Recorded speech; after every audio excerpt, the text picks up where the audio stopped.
welcome to Married at First Sight, Season 16, Episode 10. My name is Deborah, and I'm going to be doing a recap on all the individual couples. And at the end of this video, there will be links above my head, and you can click on it and watch the video for the next couple, because we are on a day 19 and 25 of all the couples being married. So let's get into it. And now we move on to Shaq and Kirsten. And you know what? I'm so thankful for this episode. I'm really thankful for this episode because, in some of my videos, I fail to sometimes articulate all my thoughts because I don't have a lot of time and I don't really like to go into it. But I know some of you weren't always getting what I was saying when I was telling you this stuff with Kirsten is not about no bald head. And I was telling you about that closet being chaotic and that living room being straightened up. And I was telling you that once you open that Pandora's box, Shaq better step back because there's a lot in that box. There's a lot of trauma and pain and past stuff in that box. And I'm going to tell you, it goes back further than this ex-boyfriend she so-called was living with for 4 years and she didn't get married. It started long before there, and she even admitted that she has the same problem she has now with Shaq. She had it in her last relationship with the last man. These traumas are going back to that mama, that daddy, and that family life.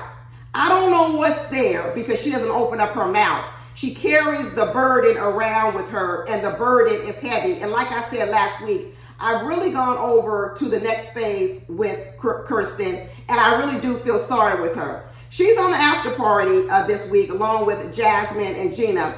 And Keisha Knight Pulliam gave her a hug. And let me tell you, I wanted to give her a hug too because Kirsten is in a lot of pain. Kirsten is deeply scarred. She needs therapy. And, we've done a lot of talking about the car accident that Shaq has had, the scars he carries from this physical accident he's had, which is a car accident. The scar on his head, it probably has something to do with maybe why, I think he said he was going bald at an early age. But also, I've noticed the scarring on his chest. Who knows? Shaq might have been severely burned in that car accident as well as a young child, and maybe his whole entire chest is scarred. I think that might be also. But let me tell you, Shaq has physical scars that has probably also impacted his life going forward. But Kirsten has deep emotional scars. It's really interesting that you have these two together. It's really a juxtaposition between the two. You have Kirsten, who on the outside is gorgeous and is beautiful, but on the inside, she's deeply scarred. Then you have Shaq, who on the outside is actually scarred. He's actually physically scarred from an accident. A scar on his head, scars on his chest, probably other scars on his body that we haven't seen. So you have two people who are scarred, but are scarred differently. And here you have Jasmine, who at first was picking on his physical scars, bald head, all this other stuff. And now what we have is we have Shaq about to start nitpicking on Kirsten's internal scars. Remember I told you these two were a lot alike. They are constantly trying to hide things. Shaq uses clothes and dressing and all this other kind of stuff to hide the physical scars he has. He probably uses fashion and this love for fashion to dress up a body in which he's probably not so proud with. And Kirsten, on the other hand, uses looks and pickiness so that you can't get close to her to see her internal scars. I told you guys earlier, this stuff is deep with these two. It is really, really, really deep. These two could actually trauma bond like, who's over there? Nicole and Chris trauma bond. And they really could be a good couple if they saw in each other what I see in them. If they saw in each other that they're both actually scarred people, but in different ways, they actually could develop a level of empathy and patience and sympathy for the other person. Because Shaq is starting to feel a little bit impatient with Kirsten now, just as Kirsten was disappointed in him in the beginning with the physical. You see, this veneer that Kirsten walks around with It's a veneer. We saw her in the beginning of the episode mopping that floor, and even Shaq said, that's not how you mop a floor. I'm telling you, there's baking cookies, and even, let me tell you, when those kids were coming over, though, they're not kids, they're students. When the students were coming over, he said, which ones do you want to serve them? The good ones are the ones you burnt. Woo, Shaq, you digging into her. Once again, I told you guys, Kirsten is not a good homemaker.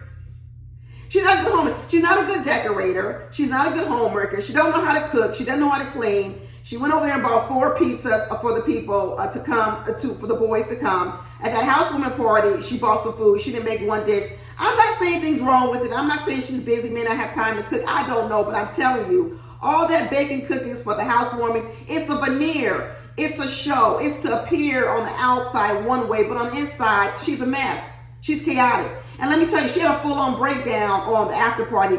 She cried, a full-on breakdown, and it was real. I do not believe it was fake, because I do believe, and I know, Kirsten is in a lot of pain.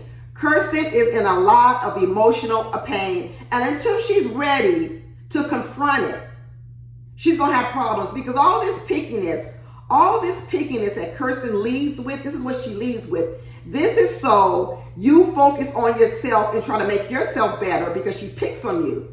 It's not, and she doesn't want you to look at her. Another thing that pickiness does is it, like I said, it puts up the wall between you and them. It doesn't get you close. But the other part of pickiness is it keeps making you try harder and harder and harder to make her feel loved and safe. Because Kirsten does actually need a lot of attention and a lot of validation. She says, I don't need a lot of attention. Yes, you do. Yes, you do. Because deep down inside, you're actually an insecure person. And you do need all that attention from Shaq. That's why she's always hugged up under him, even though she says she's not physically attracted to him. Not anymore. That's why she does that. Because she actually does need the hugs. She does need the kisses. She does need that attention. So what she does is she uses sort of negative ways to get you to come to her. It's kind of like a baby. When a baby's crying, they're not crying and complaining and crying or whatever because they want you to go away. They're not trying to shoo you away. They're really trying to tell you in their crying, I want you to pick me up. I want you to hold me. I want you to give me something. I want you to do something for me. That's what Kirsten is doing every time she picks on someone or picks on something or sends a plate back with a waitress or whatever she does in her pickiness. It's because she doesn't really want you to go away. She wants you to try harder. She wants you to do more because that's what she needs in order for her to have the time she needs to feel comfortable with you. I'm telling you, this is all free therapy for Kirsten. Kirsten, send me a check. Send me a check.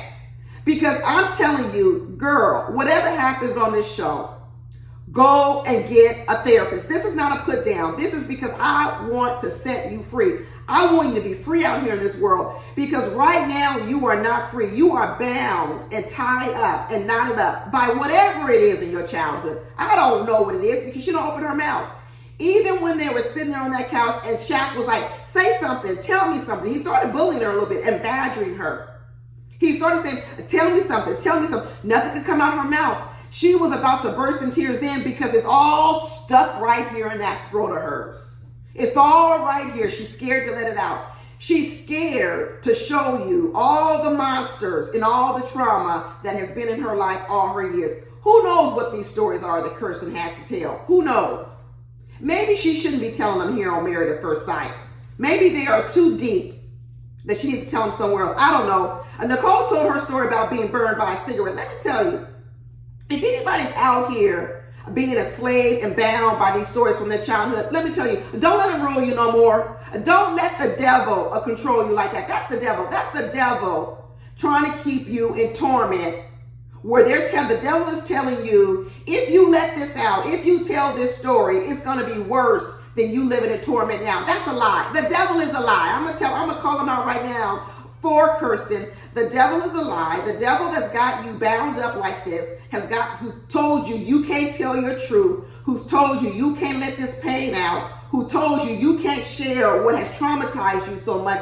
That devil is a lie, and you need to get rid of the devil. That's what I'm telling you right now. When Kirsten was talking to her girlfriend on the phone and saying, oh, the honeymoon was so wonderful, this apartment is so nice, she was being real and honest.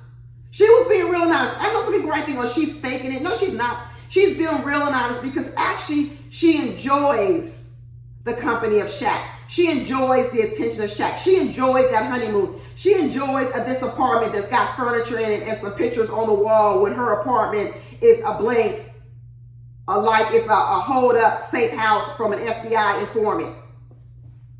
And that chaotic closet she got. She is happy. That's why she's like, I want him to come home earlier. I want him to come home to me earlier. She is lonely. She does want the comfort of a man. Absolutely she does. Whose song is that, comfort of a man? Stephanie Mills? She does want the comfort of a man, but she doesn't know how to get it. She doesn't know how to do it. And she's trying. I can see her trying. She is trying to fight through the pain right now, and Shaq is getting a little bit fed up with it. But Shaq, hold on. Shaq needs to see her as a victim, just like he was a victim of that car accident. She may not wear a physical scars, but her emotional scars are probably deeper than Shaq's own physical scars. You see, Shaq's gonna need to be loved on too, Kirsten. And let me tell you, all these couples got put in a trick bag very early on when they went down this road of looks so early on and giving people numbers. We're gonna talk about Nicole and Chris too, but it happened to Gina and Clint. And this part right here, where Kirsten came out the back saying she wasn't attracted to Shaq, she should have never said that.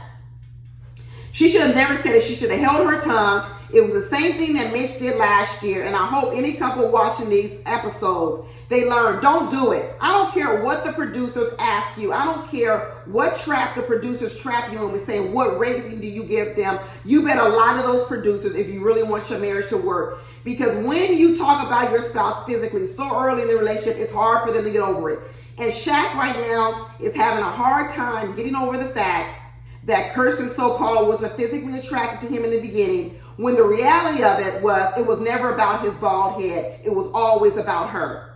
And now what he's saying to himself is he's not going to have any level of empathy and sympathy for her with her traumas on the inside because she didn't have any grace and concern for his about his scars on the outside. So now what goes around is coming around. But this is unfortunate because these two really could be an actual very good couple. This is why I still hold out hope for them. I hold out hope for them because I believe time can help these two. I believe time and therapy probably could help these two. And I think Shaq and Kirsten probably could have a good life because I actually believe a time and therapy could help them. Shaq, all this working he does, let me tell you, Shaq has a level behind his closed doors of feeling inadequate too. He talks about it over and over. Oh, I didn't get to play sports. I mean, how many times are we going to hear the story about how he didn't get to play sports? And you know what he does? He overcompensates with the career side. So that's what drives him so much. That's what really drives him. I think Shaq feels is because I couldn't excel in other areas, I want to focus on academics, which is no problem. And so now he is very steadfast in his career. He wants to be successful. He puts a lot of energy into his career. Does he probably need life balance? Absolutely. He needs some life balance. He does need some life balance. And probably Kirsten could probably help him with that sort of life balance. But he absolutely needs some life balance. But he's probably overcompensating in that area because of things from his childhood. He alluded to a little bit. He started talking about when she said, how do you know when you've been in love? When Shaq started explaining that he was in love before, and I said, that's not when you were in love. That's when somebody loved you. All he explained was how some woman was taking care of him. That means she loved you. I'm talking about how you knew you loved her. And what he was explaining was how he knew that woman loved him and how he felt being loved. And then he talked about he probably never really felt loved by his mother. Who knows? Sometimes people don't feel loved, and so they have problems growing up and learning how to love too. Shaq got a lot of things to work out too. Let me tell you, this is more than we can talk about in 8 weeks of marriage between Shaq and Kirsten. But they probably need to go to individual counseling because they got the individual scars.